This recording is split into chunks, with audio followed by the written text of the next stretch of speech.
So, call to order. As far as the meeting minutes, Charles sent out minutes, and Dave suggested some corrections, but I didn't, and you said you made them, but I didn't see myself the minutes with the corrections. Okay. But I don't think that's a hurdle. I detailed the Right, they're detailed here, and, so. and the two of them, I mean, adding the dean of Jamie's name in the second instance and Right. moving Pasqualina to the absent is a no-brainer. But I did say that I replaced the second bullet with those other two. Yeah, so I have that. that. Should be pretty self. Right, so I'm in favor of somebody making a motion to accept. I motion to approve the minutes, the amended minutes of the June 20th EDIC meeting. Second it? All in favor? Aye. Aye. And then, I know I've asked you this, and I know you've answered me, but I can't recall. Do you send those to Barbara? Yeah, I wait until after. Right. They're approved. Um, A-L-L-E-N? AM. A-N. All right. So why am I doing all this? So, public speak. No one's here. It's okay. Planning department, Jamie and Jessica are both here. We just have a very busy agenda for tonight, with the recreational marijuana continues to be a discussion, and seasonal cottages continues to be a discussion. That's gonna be discussed on September 5th. We have a new project on Cottage Street, research project that's on the agenda for tonight. The solar project that's probably in the final stages here, and will likely move forward for approval tonight. So the board's been super busy with a lot of policy stuff. Seasonal cottages and recreational marijuana is taking up a lot of time. Trying to think of other department things going on. Admiral Street project for community development block grants about to get wrapped up here. And that's pretty much it. Anything else exciting happening? Water protection. I don't know about that. That's old news. What? The winter. Oh, the property. land park. Winter property. That Admiral Street project, those streets are gonna be paved, repaved? They got new stormwater, new drainage, some of the streets got full depth reconstruction, some of them were just, top reconstruction, but yeah, we're just waiting on the final top coat of paving with the rest of them. So replacing pipes that have been in place since early 1900s. Start. So there was an article, I don't know, maybe 3-4 weeks ago about local CDG grant award winners. We weren't one of them. We didn't apply, we weren't Okay. eligible to apply this year. We're on the 2-year cycle. The CDBG program is undergoing some huge changes. And so we're trying to, right now we're in the process of doing an income survey for the second phase of the Admiral Street neighborhood to see if we can actually qualify.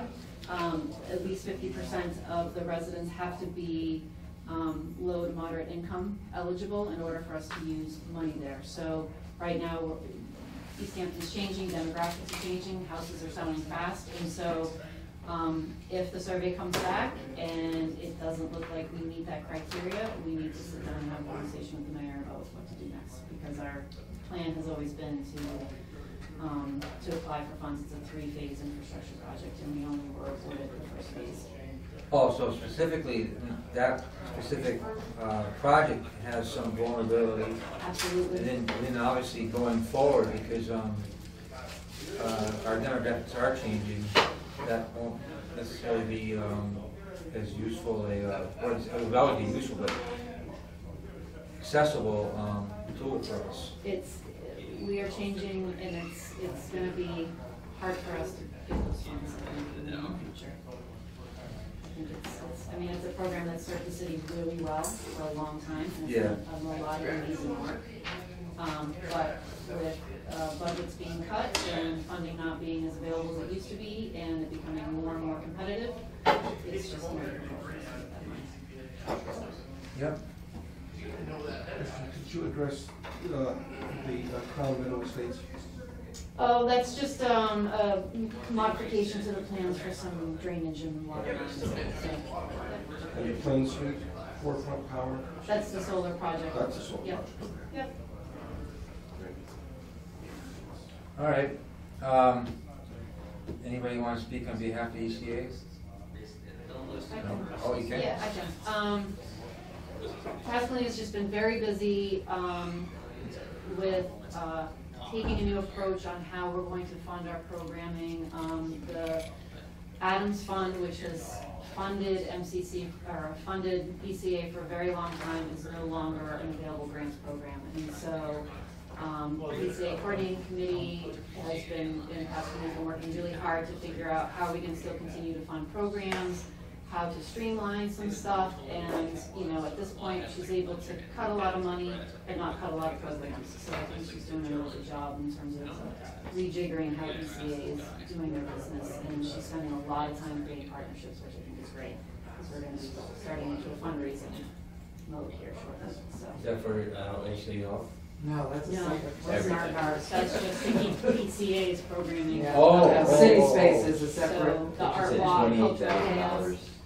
what they've gotten before, Yeah. that was not available. Yeah. Yep, we're not, $28,000 cut from the $90,000 So budget. ECAC is going to be moving to more private slash government partnership for funding? No, I think we're looking at trying to get a nonprofit arm so that we can apply for grants that typically we can't access because they're open to arts nonprofits. Okay, you're still changing a structure in a sense. Sort of, I No, mean, but it's not gonna change too much, I mean, there's still gonna be art walk, there's still cultural chaos. Oh, no, Yeah, yeah, yeah. your services aren't Oh, yeah, yeah. being changed, but you're, because of funding, you're changing your model a little bit because.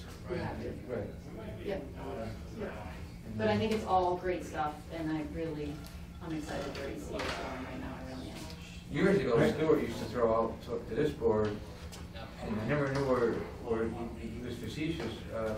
He said, "Do you want to be part of the city or do you want to be nonprofit?" And, you know, they always went the path of resistance. You know, Yeah. but, you know, the idea was if you're a nonprofit and maybe there was greater potential or opportunities for growth, but then, part of that was, for the economic development coordinating. Okay, great. They've just, Yeah. Arts in the Orchard happened this past weekend, Oh, yeah. and I didn't go, but I heard that it was. I did. Mobbed. Yeah. It was great.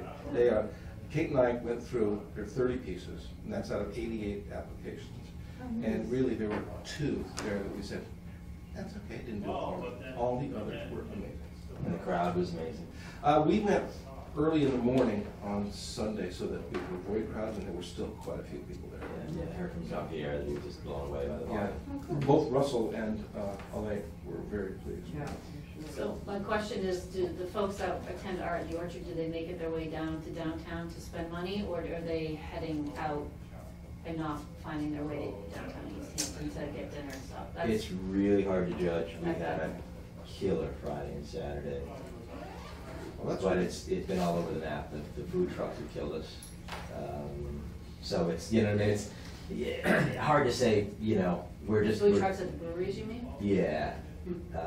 So, sort of just, who knows where they came from? Maybe they came from there. I think they probably came from there. But I just, Yeah, I was just wondering what what the bigger economic impact is. Yeah. Is there any formal connection between the Arts and Orchard and moving people downtown, like signage? We had talked about at the Public Art Committee, because JP sits on the Public Art, that they wanted to have one of the pieces downtown to sort of make that connection.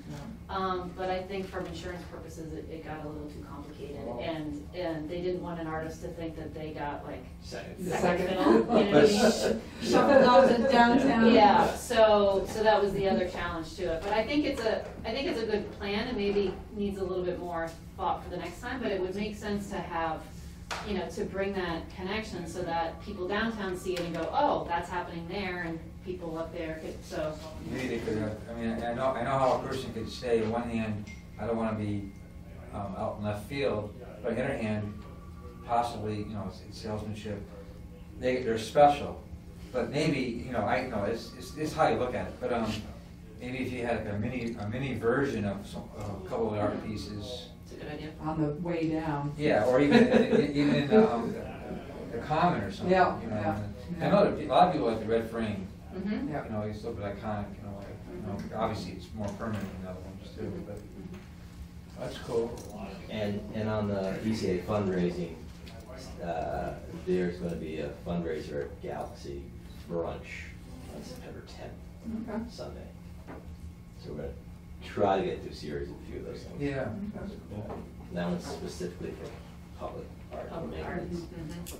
But we're definitely would have to partner business in the arts I community. wanna wait tables, I'm serious.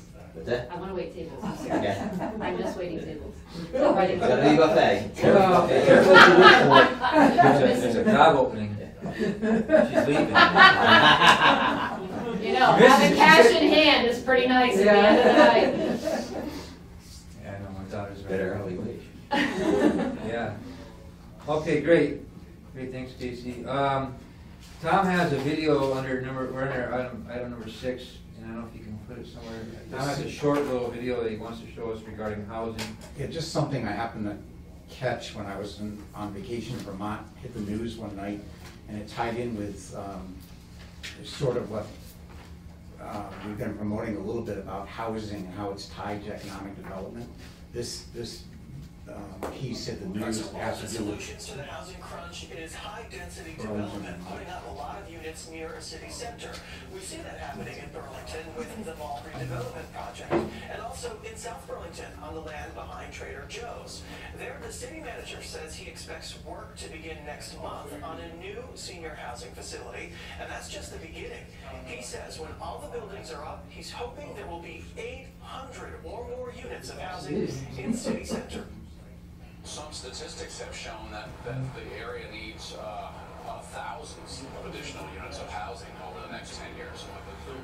Edward says the housing crunch also has an impact on economic development. He says it slows the economy down because people can't find places to live within a reasonable distance for work. That was it. Burlington, Yeah, Vermont. so here's another article. This is, you don't have to read it right now. It's just same flavor. I'll just pass it around. And, you know, we've talked about it, you know, and it comes down to, you know, some of it, it's, some of the housing situation is a little bit counterintuitive because we have declining household size and a, by census, stable population. But we can see the demand is there. And I know the inventory is low, but we need more units. So with Easthampton having 13 square miles, and I go on the assumption that if we want to keep our open space open, we need to be more creative than adding units. You know, and I know some space will be developed, but just, you know, just mentioning that, you know, the solution isn't paving over Easthampton. The solution is, you know, growing responsibly. So, you know, I'm in agreement with Tom, and, you know, in general about over 55. I think also we need to promote, you know, in Eastern Mass, you have the McMansion situation, which is basically, well, it has various forms, but one form is to buy 2 lots, tear down 2 houses and build 1 big house. I like the Easthampton to look at it opposite. If we could buy 2 lots, which made 3 houses, you know, smaller houses, you know. So basically, you know, if we could start looking at increasing our density, knowing full well that easier said than done, starting with the first announcement that we want to increase density. Well, Northampton is. Right, so people are starting to realize though, I mean, nationally, that we have to, you know, not in my backyard is starting to, you know, be counterproductive. So I have another draft of the very, very small step of work-live space. So I like to you know, start off with a base hit. maybe walk. A bunt single. Hit by pitch. Yeah, hit by a pitch, and, get to the planning board something. I'll let, we're willing to let them hash it out. I know their agenda is growing, I was told. Do you know that the new zoning law that's being proposed, now there's been new zoning laws proposed. Is this at the state level? This is at the state level. Now has a provision in it regarding artist housing. It's not very clear, and I think there's a lot of questions to it, but I think it's sort of similar to lived workspaces. I mean, they're not specific about that, and I have some concerns how it's drafted because it's for artists that make a certain income that are only allowed to live in these units. So that the majority of their income has to come from their art, not from something else. So I think that's problematic in my mind, but just so you know that at the state level, they're also talking about this, and so if you want to reference that, or I can send it to you, you can take a look at it. Well, yeah, that's interesting. That little part that you mentioned that you're not happy with is, to me, I don't know where that's coming from, but a lot of artists, they're Wait tables. there you go. I mean, there's many. There you go. Absolutely. Some have benefactors, and some work like it And I very did hard. send a very long response to Smart Growth America and the folks that are working at the state level, basically saying that you can't define an artist based on income. And if they have one good year and then the next year they don't have a good year, what are you going to have kick them out of this because they're no longer. So I think there's a lot of questions to it. It's kind of micromanaging. I can forward you my response if you'd be interested. Oh no, I'd like to be in it, because if this gets forward to the planning board and you're aware of that, just. And Dave, what I was, we've been talking about this for months now, but what I was trying to achieve, and it drove it home in this news piece in Burlington, is that there's a direct correlation, I think, between housing and economic development that I personally may not have even made that connection in the past. That, in Burlington, for example, they're saying that there's not enough, industry's concerned that there's not places for their workers to live in close proximity to their work. And we had heard anecdotally that a house that recently sold on Holyoke Street, the owner works in Hartford. Now, that's great that he lives in Easthampton, but that's sort of, Burlington, New England, Hartford, it's kind of painting a picture here. And I think that the issue is the housing shortage is at every stage. You and I are in a place where we've got multi-generations, if you will, under one roof, in our own households, in our own families. And we've seen that, the kid who's looking to move out of mom's basement to their first apartment can't find it, not available. And the person who's looking to move out of their apartment into that starter home, it's not available. And the person is looking to go from the starter home to the bigger home, and then the bigger home to the downsizing, and then a smaller home to assisted living or over 55. None of that's available. And it's not an Easthampton problem, it's unfortunately probably a regional problem. And I just didn't know, kind of hoping, wishing that, is there something we could do proactively to stimulate any of the logjam in that food chain? So is there a way to encourage someone to develop 40 one-bedroom apartments or 25 new, $200,000 homes? Economically, how does that work for someone? Someone's probably, and I know they can do it today, but there is that affordable piece to it. There isn't. You don't have to build a multifamily with affordability. I think that's why. But you don't get the density bonus.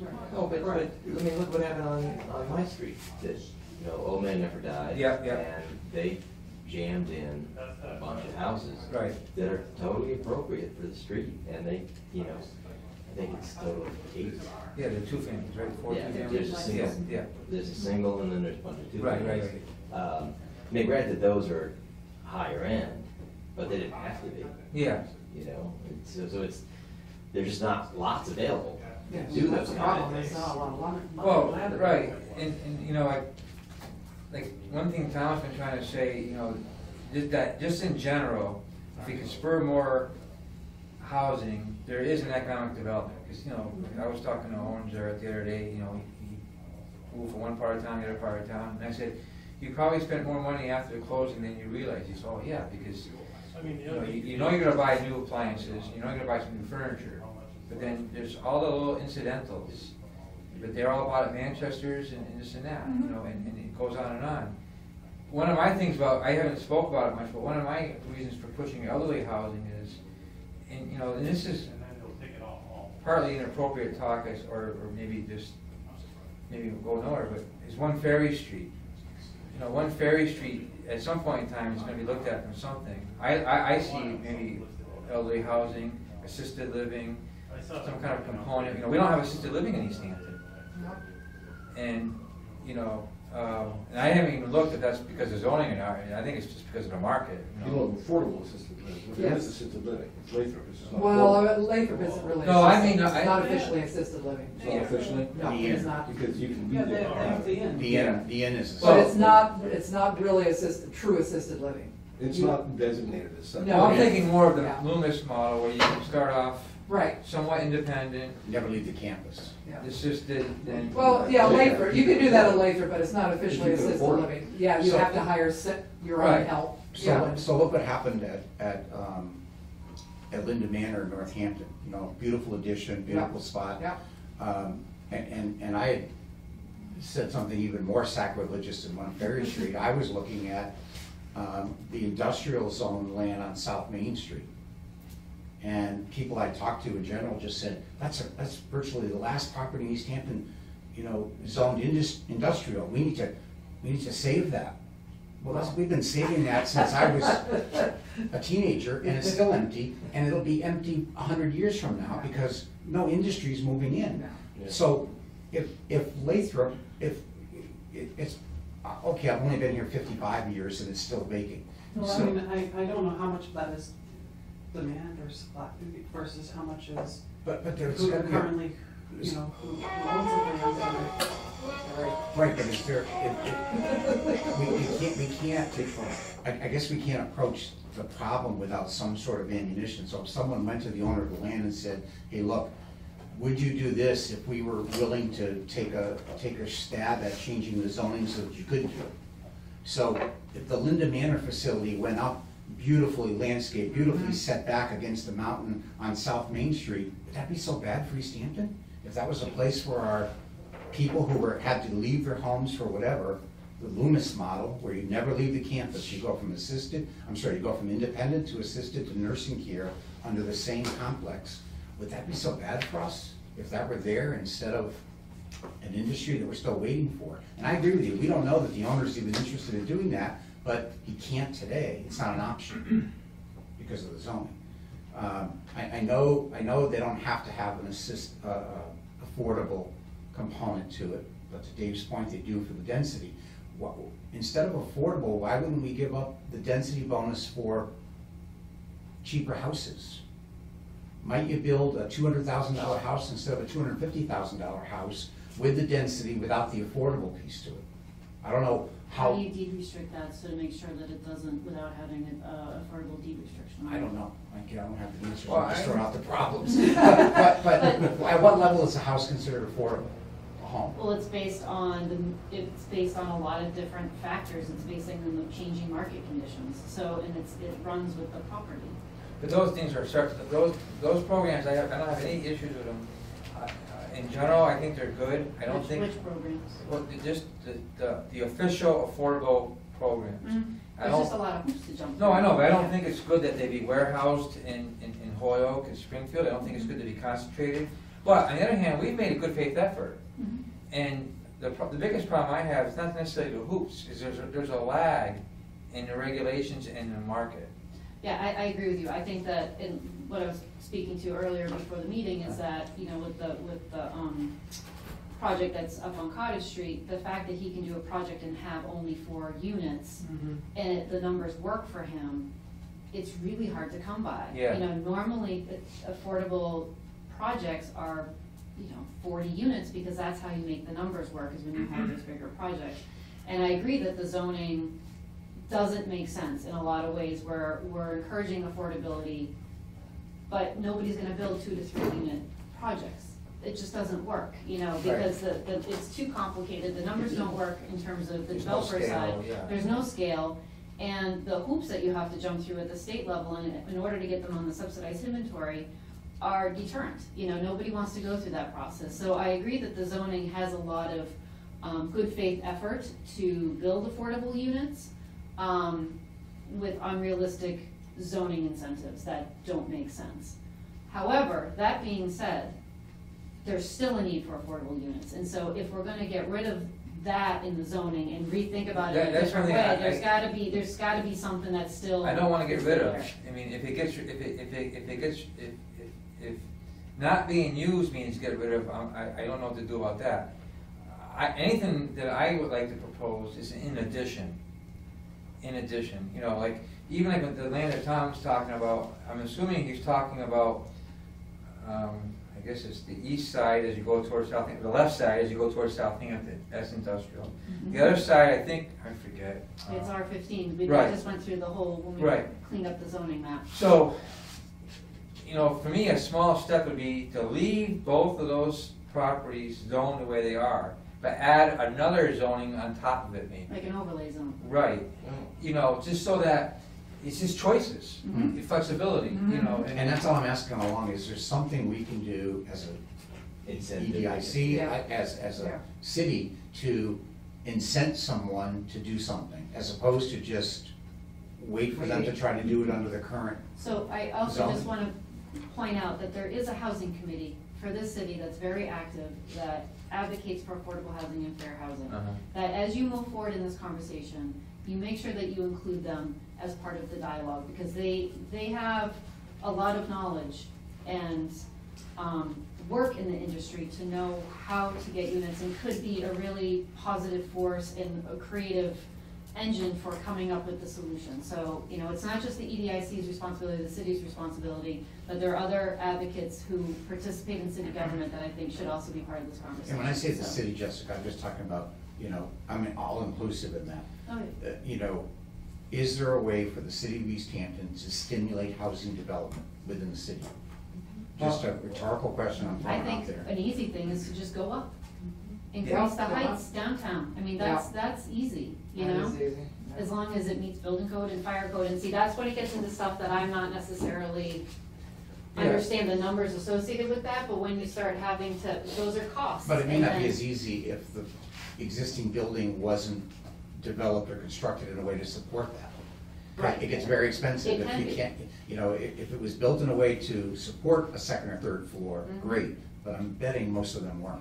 Yeah, but most of, if you've got some of those single level ones, or even 2-level ones that are in pretty rough shape, it's cost effective to tear it down, but of 4 stories. Right. But like, you know- 50% more square footage, Right. 100% more. Yeah, yeah. You know, something is cooking with the Main Street properties there, and I don't know, you know, there was talk of the property right next to you, and I don't know what that's potentially gonna be developed into. It could be housing, second and third, that can go 3 stories. 4, I think. Yeah. Or- So that could be more downtown housing. Absolutely. It's definitely a tear down. You know, Well, yeah. Yeah, that's there. They are tearing. The other thing too is, you know, where do we?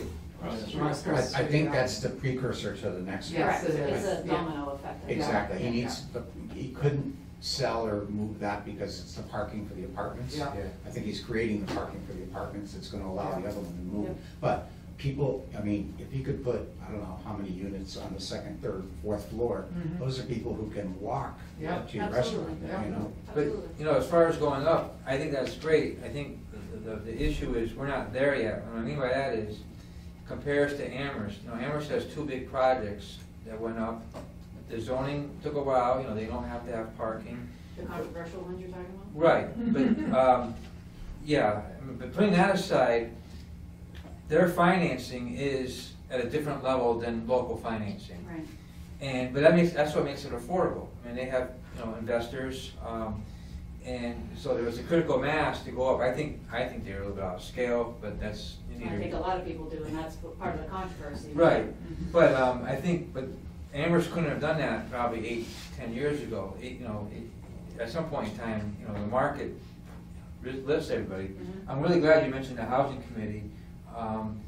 You know, because I simply hadn't thought about, you know, including them. I've been keeping them in the loop, so Oh, they're great, not thank totally you. out in the dark, because I Okay. sit on that committee, so as well. Well, So- because So they are in the loop, but I think, you know, having, not be me, Yeah. the conduit of the like, hey, this group is doing this, you need to pay attention, but bringing them into the conversation. I'm Well, just- So go back to that overlay district, overlay zoning, how does that work?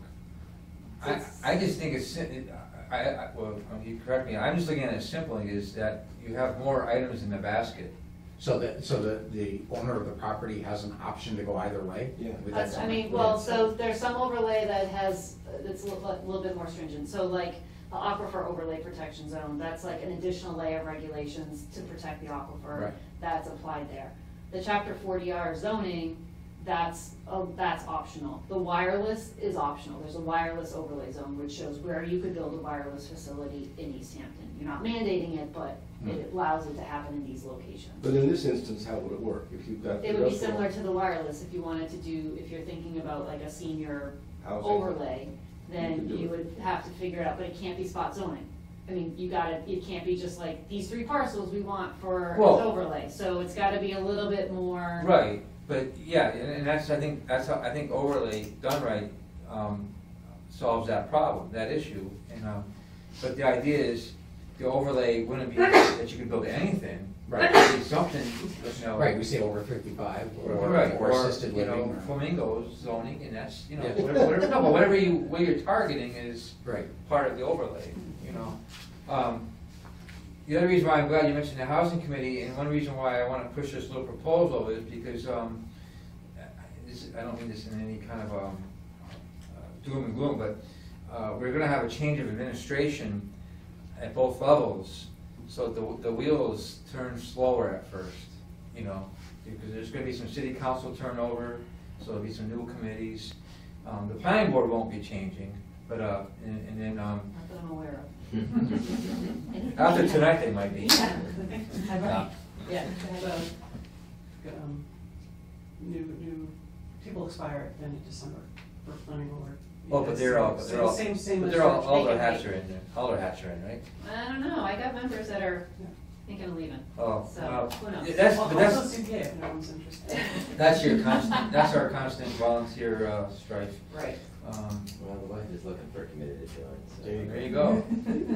She could join, she could join this one with you. Somebody from CPA. Yeah, she's more useful than that. Yeah. So, so going forward, at next meeting, I wanna hash out, housing in general. I mean, Tom and I like over 55, but, you know, I think we have to find ways to, get more housing in town.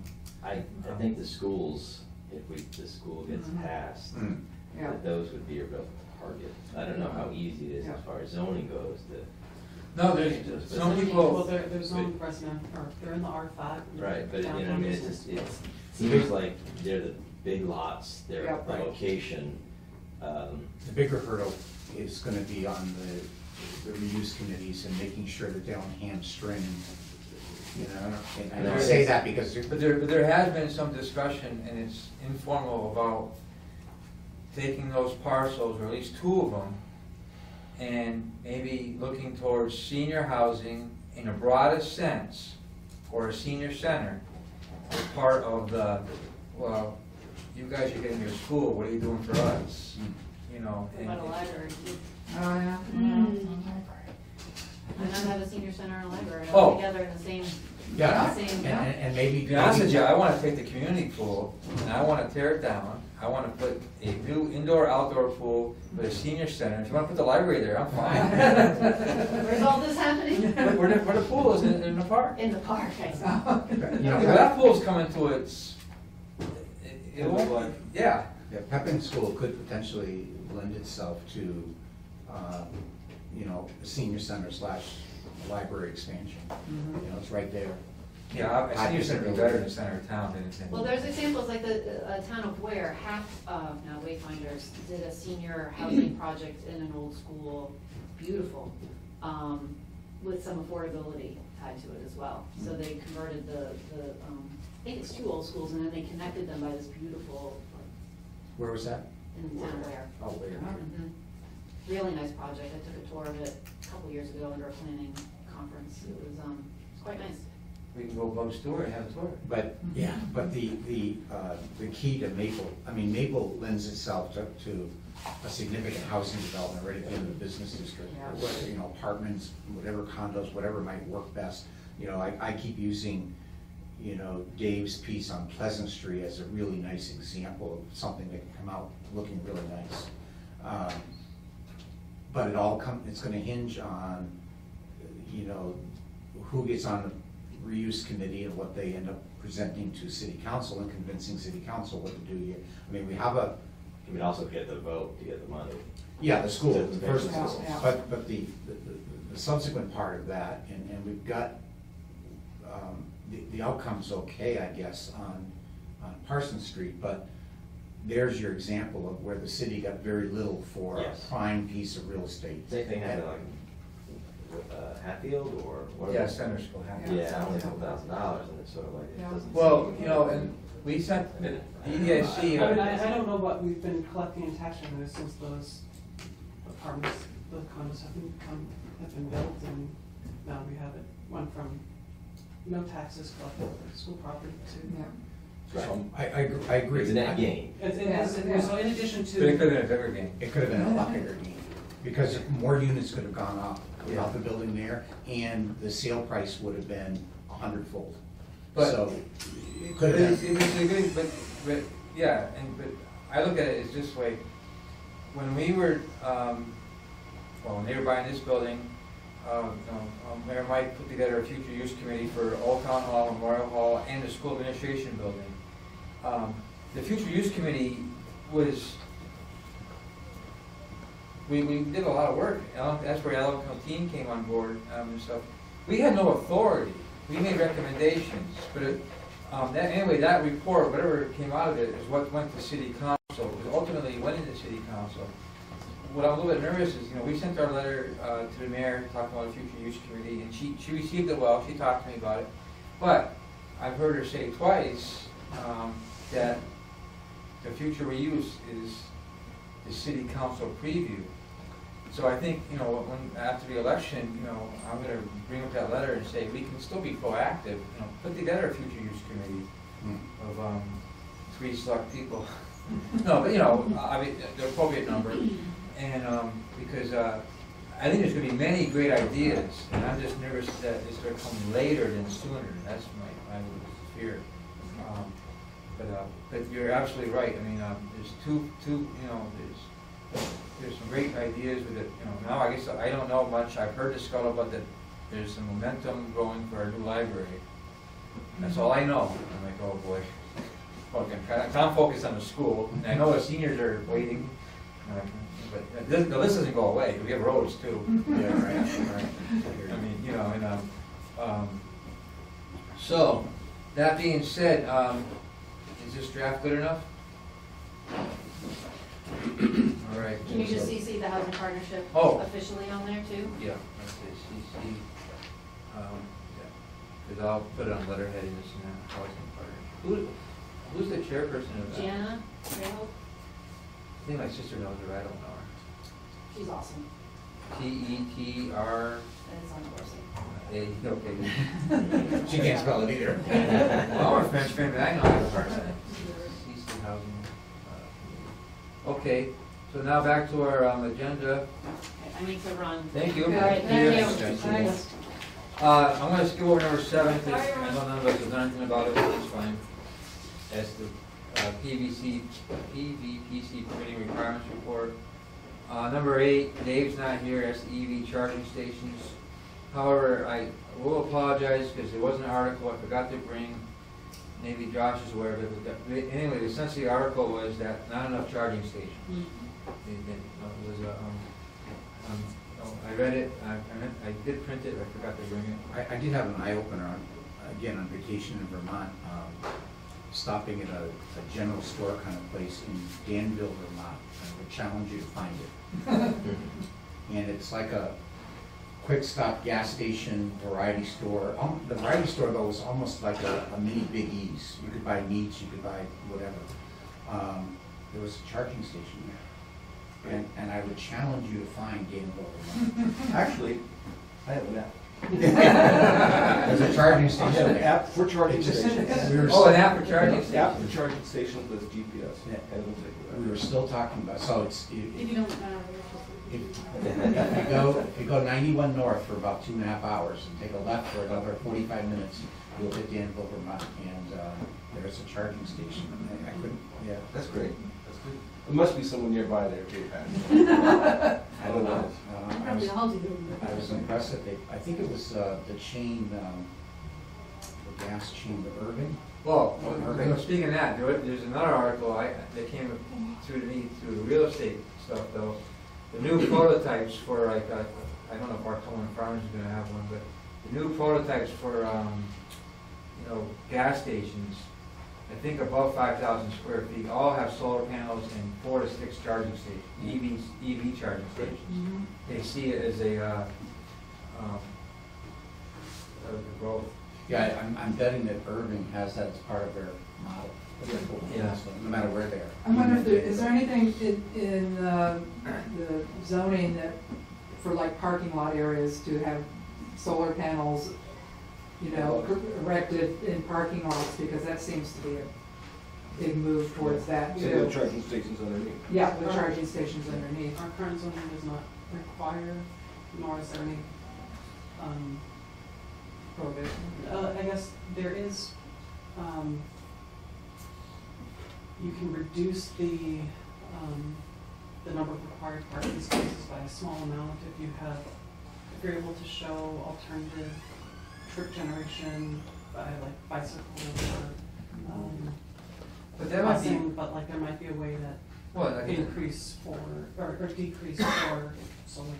yeah, But- solar. but They we don't have have a to take up regular- much room, Well, like like you you asked there. by the, you know, the Yeah, information like center you there, said, they've got the panels use it as park an underneath them. incentive. Yeah, exactly. Yeah. So We on also, it. we Yeah. also, we It's just just the money. our zoning's a little weird with accessory structures and Oh, yeah, I was there. so, and where they can be located and, so depending on how high it is and if it's above it's supposed to be above a car, you know, it would require someone to be creative.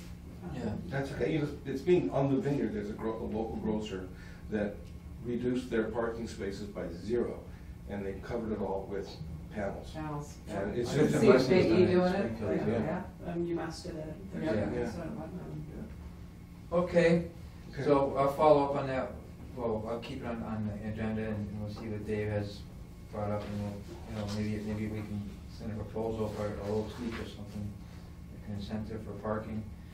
Number 9 is marijuana zoning, and I'm gonna let Jamie correct me if I'm wrong, but I'm gonna give you my take of what's going on a little bit. So the planning board, I think, is being a little proactive in trying to address this, but they're, well, Jessica used the term, they're in a vacuum, they're flying blind a little bit because there's no regulations. The last meeting, you know, it was a meeting anyway, and nothing was decided. They're working on, it's not the right term, purpose, right? Statement of Well, purpose. that's what their intent was. They opened up the hearing, they got a lot of public comment. Right. And they're trying to map out, it's not clear, like as Jess said, there's no, the state's regulations aren't in place yet. Right. And so normally, after the law is created and the Cannabis Control Commission is gonna be formed, they're gonna come up with the regulations that give guidance to municipalities to interpret the law, and so there'll be a lot of things that, there's some small things that the planning board can do without that, just to get it rolling, figuring out, you know, locations, zones, and things, but at the last hearing, all they did was talk about the purpose statement. when Yeah, it there's was just that. to implement. And also, there was some discussion whether they should piggyback section 10.9, which is the medical marijuana. I think that where Jess and I are, Uh-huh. it should be its own separate thing. Oh, yeah, okay, but they were discussing that, Right, yeah, yeah. and I, you know, I know. And the flavor of the meeting was, how do you say this, without prejudicing, proponents, meaning people that might want to have a cafe or a restaurant with edibles or as ingredients. There were some people that spoke, softly, opposed to, or trying to be aware of the youth and this and that and signage. And then there was the attorney, Dick Evans, who he's been a marijuana advocate for quite some time.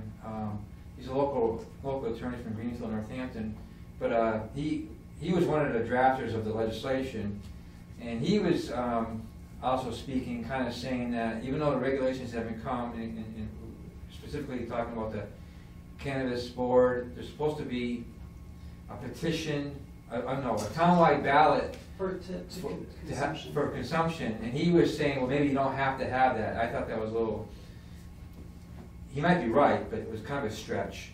Let the legislation come down a little bit, and he's definitely self-interested, and you've got to, so anyway, I just throw that out. They talk, I don't know how it works, they talk about a 3% tax.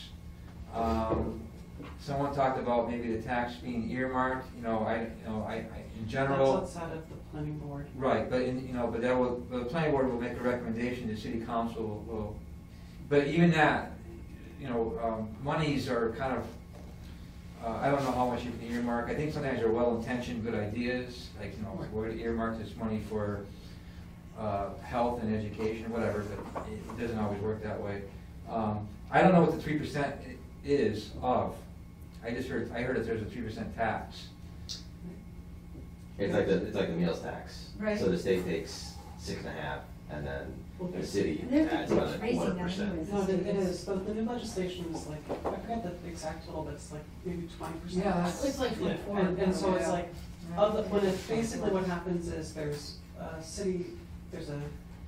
municipal, and there's an agreement between the store and the city that they can agree on some amount of revenue that goes to the city in addition to The state. what the state takes, and it's complicated. I don't know the space. And then on top of what's required in the law, there's optional. Each municipality can have like a optional additional tax, Yeah. which I assume is on the revenues, but it might be on gross sales. It might just be on. So, my whole point is just letting you be aware of the little bit that I know of. But it's kind of it's nebulous, I guess. So I've oddly enough been an advocate for this, from the beginning of the time of the question. What you said? Not long ago. I'd like this to go back in time to Prohibition, Yeah. all of the issues that came up around Prohibition, organized crime, the whole 9 yards, and you don't learn from history, you're doomed to repeat it. And I'm guessing that municipalities and governments struggled after Prohibition was repealed to, oh my God, we're gonna have stores that sell alcohol, what are we gonna do? And oh my God, we're gonna allow consumption? Yeah, today they're called bars. And we joke about it today. I'm guessing 10 years from now, we'll all be joking about this whole marijuana conversation. But my only concern, or I'm wondering whether there's any concern at any of the municipality levels of the fact that it's still illegal federally. And there are things that the big brother could do to reach in if a person like Jeff Sessions decides that we're gonna start doing some federal enforcement at the local level. And I don't know what that all could mean to all the arms of this. On my level, so I have loans with Easthampton Savings Bank, and every year, I also happen to be a corporate of Easthampton Savings Bank, so technically I'm an insider. So every year when your bank is audited and reviewed, and there's 2 sets of regulators, my loans get pulled aside. So I got this snot-nosed punk looking at my loans, and every year there's a stupid question, and I know what's going to happen. The regulator's going to say, "Why are you leasing to that? That's against the law." So it does have the tentacles are there. I'm not overly concerned about it, but it's going to show up in ways that are not necessarily foreseen. That's what I'm And I getting. think the day will come where this will become the law of the land federally Yeah, too. yeah, That yeah. day will come. But in the How long meantime, is Jeff Sessions gonna be? yeah, no, but in the meantime, there are conflicting, federal, state laws that are conflicting today, so I don't know, if I owned a piece of property and I was going to rent to someone who was growing, selling, whatever, I guess I have to be concerned that my property could be taken by the federal Right, government. The federal civil forfeiture laws still Hmm. can be enacted, and Exactly. as a property, as an owner of property, you have the right to not allow or to allow, and if you do allow it, then you have to know that You have a risk. you are now receiving in the federal government's eyes, money from drugs, so they can take that money, they can take your property and, I have questions about, yeah. well, like growing. I mean, when I watched the meeting on TV, I had to say, well, they're not there yet. Like I'm saying, because to me, a planning board, part of it is zoning, meaning like, okay, if you're gonna grow, if you wanna grow a large scale, are you able to do it in R15 or R35? They're not anywhere near that part of the discussion yet because they're still in the beginning, and it's still, and I'm not saying I'm not gonna advocate one way or another. I don't want a pot farm next to me, but that's my NIMBY. Yeah. Not my backyard, but they're not anywhere near that discussion. But I think the municipalities are reluctant to simply close their eyes to the potential revenue, because you can charge all the taxes you want and they'll pay it. Yeah. Because they're gonna be Yeah. they'll pay, you charge them, the state's gonna do 24%, the city could charge 24%, and they won't pay it Well, past no, them. there's a limit on what the state law limits what the municipality, there's an upper amount of total tax, as stated by the state.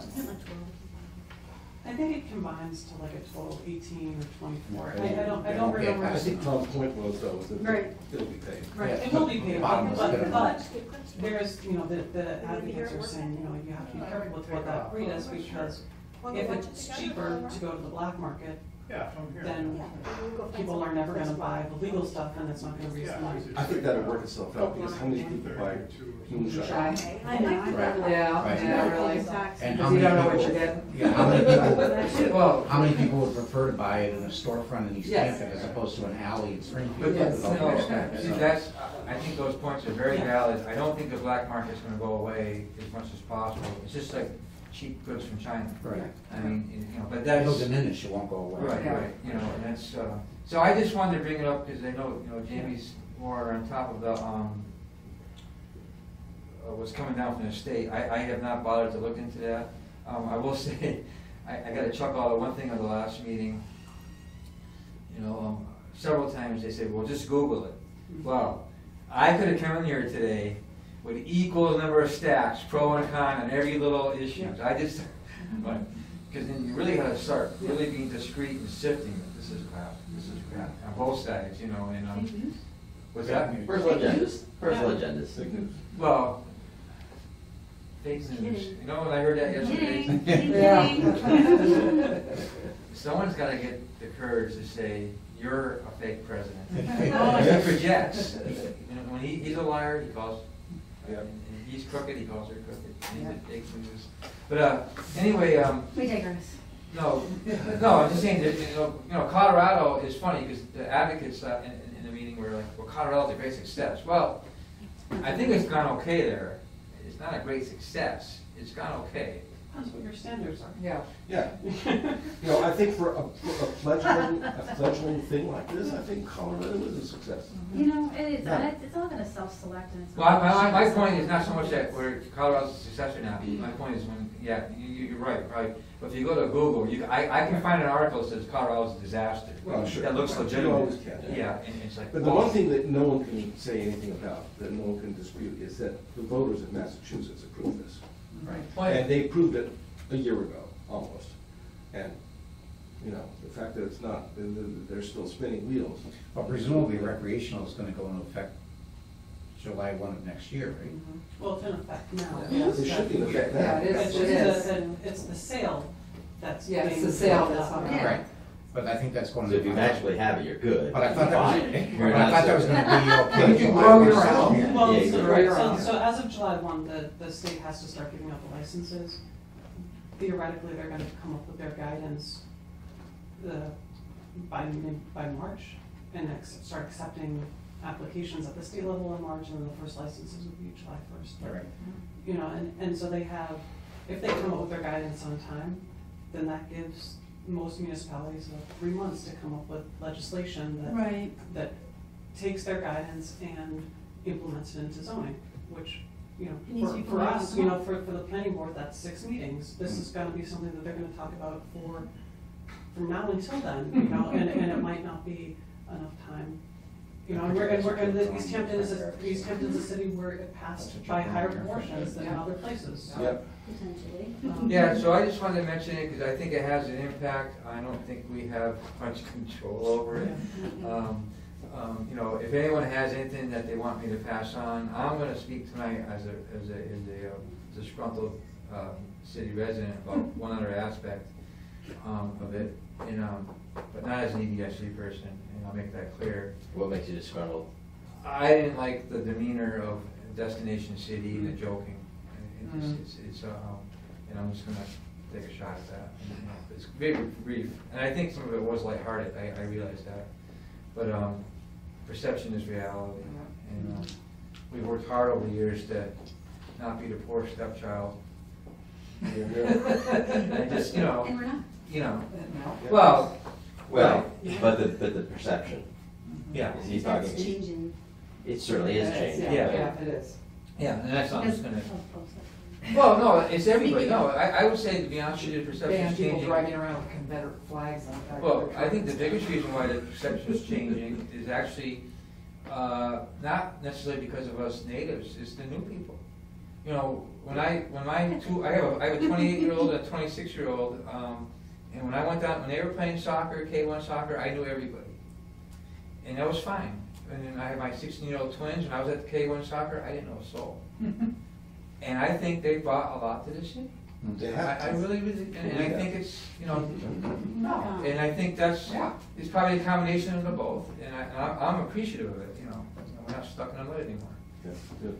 you know, so anyway, I'll leave marijuana on it, you know, we'll just, you know, talk about it a little bit. Jamie seems to know, got a good handle on it, I've been following it just because it's, yeah.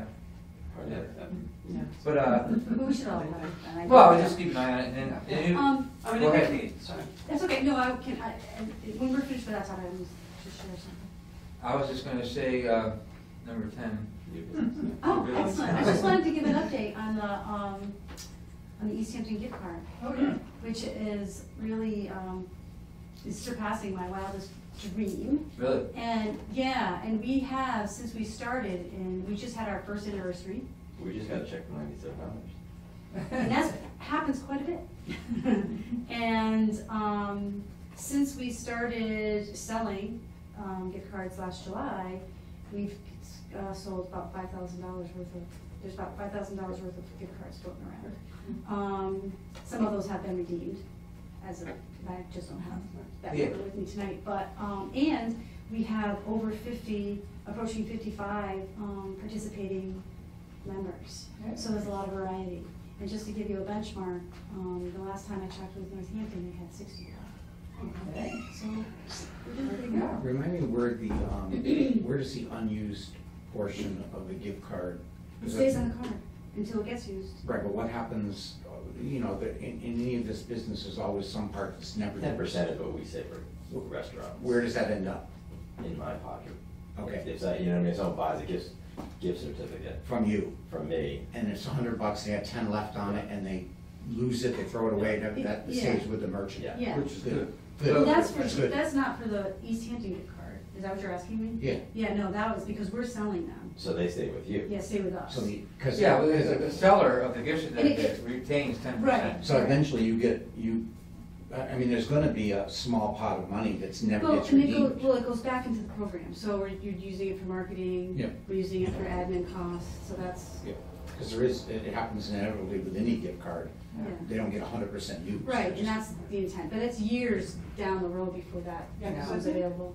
I remember, I don't know, it's probably a decade ago now, but the state law, there was some consumer protection thing that used to be that gift certificates expired after a year, it was like common business model, and then, Yeah, no, it's like and now, seven and now. now it's like they can't expire at seven, whatever it is, so that Yeah. business Goes goes out out of of business. business, that, Yeah. Got a lot of Yeah. those. you have to keep that 2 months balance or Yeah. whatever for, This Yeah. one over in, I don't know, Yeah. Lumberyard. Yeah, Yeah. that money's, those No, monies yeah, don't we- get, I got one those monies don't 2 get months go before. anywhere We- until we they have get a- redeemed, and then I Yeah, pass that out follow. to the, right, but the chamber doesn't get it for Close. 10 years or whatever. if it even stays around, yeah. And we stopped selling gift certificates. Yeah. So it's been, That's cool. Yeah. It's growing Yeah. better than you thought. That's Yeah. cool. Yes.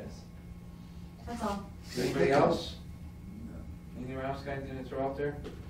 Next meeting, September 19th. Oh, Jesus, I didn't write that one. Yeah, it's on there. It's my anniversary. Oh, yeah. What's your anniversary? Yeah, Anniversary of what? my wedding anniversary, Mine's 3/19. September 19th. Okay.